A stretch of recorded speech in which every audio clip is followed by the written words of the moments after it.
একটা অঙ্ক আসে পোকার পা দিয়ে। পোকার পা বলছে যে একটা পোকা পোকা পানিতে ভাসছে। ওই প্রতি পায়ের রেডিয়াস দেওয়া, তখন সেখান থেকে বের করছে যে পোকাটা সর্বোচ্চ কত ভারী হইলে পানিতে ভাসতে পারবে। তাহলে পোকা পানিতে ভাসছে, পুরো অঙ্কটাতে গেলাম না আমি। পোকা পানিতে ভাসছে, এই সিচুয়েশনটা আগে একটু ক্লিয়ার করি। পোকার পা আমরা যদি মাইক্রোস্কোপে বড় করে দেখি, হ্যাঁ, পোকার পা, পোকার পাটা হাইড্রোফোবিক, মানে পানি পছন্দ করে না। আমরা খুব সিম্পলিফাইড ওয়েতে নিছি, পোকার পা কিন্তু দেখতে একদম এক্স্যাক্টলি এরকম না। অনেক লোম টোম থাকে, অনেক স্ট্রাকচার থাকে, সেগুলো দেখাচ্ছি না। আমি চিন্তা করলাম সিম্পল সিলিন্ডারের মতো। তাহলে পানির সারফেস, এটা হচ্ছে পোকার পা, আর এটা হচ্ছে পানির সারফেস। পানির সারফেসটা এসে এই যে এরকম হয়ে যাবে।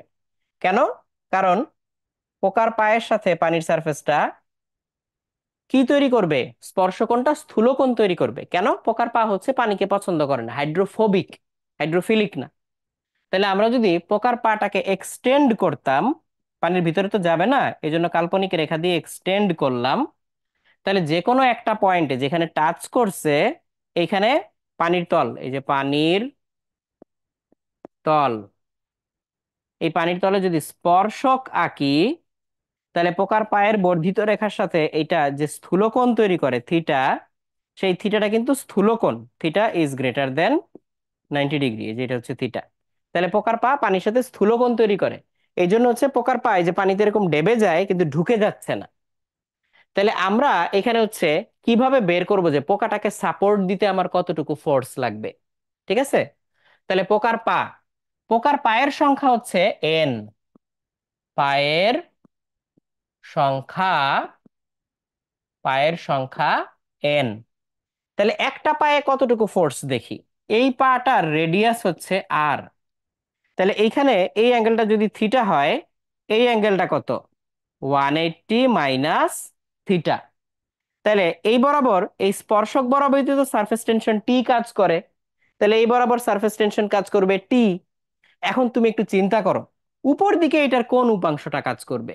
টি কজ এইটা, টি কজ এইটা। এদিকে কোন ফোর্স কাজ করলো, এদিকে কোন ফোর্স, আমার দরকার নাই। ডানে বামে কতটুকু ফোর্স দরকার নাই, উপরের দিকে কতটুকু ফোর্স পোকাটাকে ভাসায় রাখতে। তাহলে হচ্ছে টি কজ 180 মাইনাস থিটা। এটা হচ্ছে এই পয়েন্টে উপরের দিকে পৃষ্ঠটানের উপাংশ। তো পৃষ্ঠটান জনিত বল আমরা কিভাবে হিসাব করতাম? পৃষ্ঠটান ইনটু যতটুকু জায়গা জুড়ে পানি লেগে আছে। তাহলে পৃষ্ঠটানের উপাংশটা নিচ্ছি আমি উপরের দিকে বরাবর, আর যতটুকু জায়গা জুড়ে পানি লেগে আছে সেটা হচ্ছে টুয়াইস পাই আর। আর হচ্ছে পোকার পায়ের ব্যাসার্ধ। তাহলে এটা হচ্ছে একটা পায়ে উপরের দিকে ফোর্স কতটুকু। তাহলে এন সংখ্যক পায়ে ফোর্স কতগুলা, এন ইন্টু এত। সেটার মাধ্যমে কাকে ভাসায় রাখতে হবে? এমজি, ভারের একটা পোকাকে। এম হচ্ছে পোকার ভর, এম হচ্ছে পোকার ভর। এই ফর্মুলা দিয়ে তুমি এটা করতে পারবা।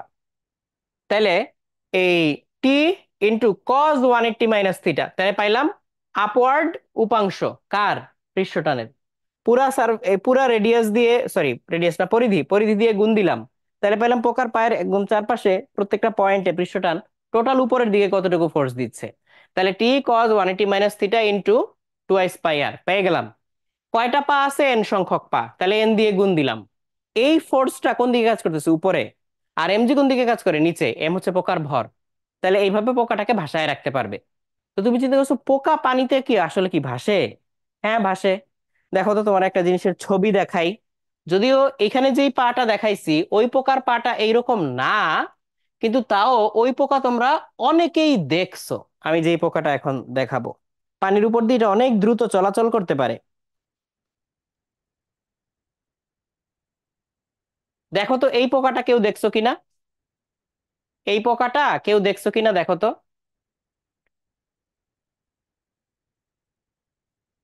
দেখছো এটা? লাইট লাইট কমাই দিলে মনে হয় আর একটু বেটার দেখা যাবে। এটা পানির উপর দিয়ে খুব দ্রুত, পানির উপর দিয়ে খুব দ্রুত চলাচল করে। এই পোকাটার নাম হচ্ছে পন্ড স্কেটার। পোকাটার নাম হচ্ছে পন্ড স্কেটার। হ্যাঁ, পুকুরে থাকে।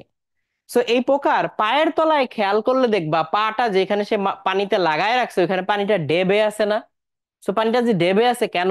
ওর পাটা হাইড্রোফোবিক, সারফেস ব্রেক করতেছে না, সারফেস টেনশনের উপরে ভর করে ও দাঁড়ায় আছে। ও চার পা দিয়ে ভেসে থাকে, আর দুইটা ছোট ছোট পা আছে দেখা যাচ্ছে না, ওইটা দিয়ে নৌকার প্যাডেলের মতো করে ও হচ্ছে নিজেকে চালায়। তো এইভাবে হচ্ছে জিনিসটা কাজ করে। কিন্তু একটা কাহিনী আছে, ধরো পিঁপড়া, পিঁপড়ার যে পায়ের তলা মোস্টলি সেটাও হাইড্রোফোবিক। পিঁপড়া যদি হচ্ছে 6 পায়ের উপরে পানির উপরে দাঁড়ায় থাকে, তাহলে ওর কোনো বিপদ নাই। ও পানির উপরে দাঁড়ায় থাকতে পারবে, নড়াচড়া করতে পারবে, এক সাইডে চলে গেলে পানির ফোঁটা থেকে বের হয়ে আসতে পারবে যদি পানির ফোঁটার উপর একটা পিঁপড়াকে ছেড়ে দাও। কিন্তু তুমি যদি পিঁপড়াটাকে চাপ দিয়ে পিঁপড়ার পেটটাকে পানিতে লাগায় দাও, মোস্টলি যেই প্রজাতির পিঁপড়াগুলো হচ্ছে আমরা হাউস হোল্ডে দেখতে পাই, ওইগুলোর পেট হচ্ছে হাইড্রোফোবিক না মোস্টলি। সো পেটে লেগে গেলে তখন আর ওই পিঁপড়া সহজে আর ওই পানি থেকে উঠতে পারে না। এই ঘটনাটা কেউ কেউ অলরেডি এক্সপেরিয়েন্স করার কথা। বিশেষ করে সকালে খাবার টেবিলে নাস্তা করার সময় ধরো এই গুড় চিনি রুটি দিয়ে খাবার খাচ্ছো, পিঁপড়া চলে আসছে। এই ঘটনা অনেকেই হয়তো দেখছো। কেউ যদি দেখে থাকো আমাকে একটু জানাইতে পারো যে ভাই অলরেডি আমি এই জিনিস দেখছি। এই যে আমাদের এখানে ভাইয়েরা মাথা ঝাঁকাইতেছে, হ্যাঁ এই জিনিস দেখা গেছে এরকম। রাইট। ওকে। তো যাই হোক, আমরা হচ্ছে এই সারফেস টেনশনের ব্যাপারটা দেখলাম, পোকার পা। কিন্তু এখানে আমার অন্য একটা কথা আছে, এন এর মান কত?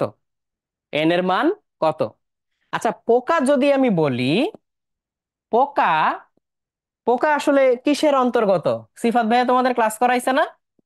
পোকা হচ্ছে ইনসেক্টা, এইটার অন্তর্গত না? পোকা হচ্ছে ইনসেক্টা, এইটার অন্তর্গত। তাহলে এইখানে হচ্ছে আমাদের পায়ের সংখ্যা কত আসবে?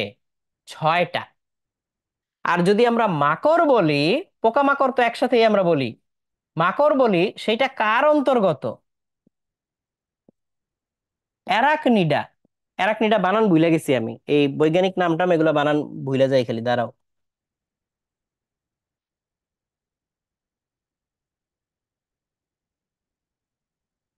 অ্যারাকনিডা, ঠিক আছে, অ্যারাকনিডা। অ্যারাকনিডার জন্য পায়ের সংখ্যা কিন্তু 8টা। মানে অ্যারাকনিডা আর হচ্ছে ইনসেক্টা দুইটাই আর্থ্রোপডার ভিতরে। অ্যারাকনিডা আর ইনসেক্টা দুইটাই আর্থ্রোপডার ভিতরে। বাট আমি যতদূর জানি, এটা সিফাত ভাইয়ের থেকে একটু ক্ল্যারিফাই করে নিও, যে ভাই ইনসেক্টা হইলে ভাইয়া বলছে যে 6টা পা, আর অ্যারাকনিডা হইলে বলছে 8টা পা, কারণ ফিজিক্সে অঙ্ক করতে গেলে পোকা বলছে নাকি মাকড় বলছে তার উপরে হচ্ছে 6 আর 8-এ কিন্তু পার্থক্য আসবে। তো এটা একটু মাথায় রাখো। ঠিক আছে। ওকে। আর 4 পা না। পিঁপড়া মশা, এই তোমরা দেখো নাই পিঁপড়া মশা এগুলা ভালো করে খেয়াল করে দেখো নাই? এগুলোর পা কয়টা থাকে? পিঁপড়া কি তুমি এরকম ভাবে আঁকো? এই যে পিঁপড়া, পিঁপড়া, পিঁপড়া কি এইভাবে আঁকো? এরকম না, 6টা পা তো। পিঁপড়া কিন্তু 6টা পা। বা মশা যখন আঁকো, মশা কেমনে আঁকে আমি ভুলে গেছি, যাই হোক এই যে এরকম। সো মশারও কিন্তু হচ্ছে 6টা পা। ধরো এদিকে দুইটা থাকে, তারপর হচ্ছে এখানে দুইটা, ওই পাশে আছে, আবার এইখানে, এই যে এরকম 6টা আছে। দেখো দেখো দেখো, দেখলে মনে পড়বে। আচ্ছা, তাহলে কৈশিকতা পর্যন্ত আমরা দেখলাম।